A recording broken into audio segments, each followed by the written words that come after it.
முருங்கைக்கீரை நன்மைகள். நோய் எதிர்ப்பு சக்தி அதிகரிக்கும். வைட்டமின் சி, ஏ அதிகம்.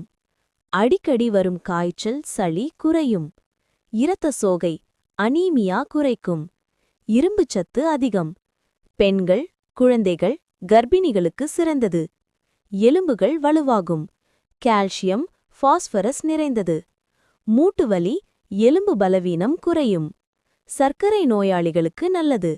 இரத்த சர்க்கரையை கட்டுப்படுத்த உதவும். இன்சுலின் செயல்பாட்டை மேம்படுத்தும்.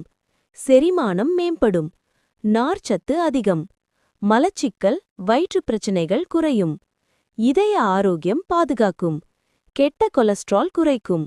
இரத்த அழுத்தத்தை சமநிலையில் வைத்திருக்கும். சருமமும் தலைமுடியும் ஆரோக்கியமாகும். சருமம் பளபளப்பாகும். முடி உதிர்வு குறையும். உடல் சோர்வு குறையும். இயற்கையான சக்தி தரும். நினைவாற்றல் மேம்படும். முருங்கைக்கீரை உணவில் எடுத்துக்கொள்ளும் முறை. முருங்கைக்கீரை கூட்டு. முருங்கைக்கீரை சாம்பார், சூப், தோசை அல்லது அடை. பொடி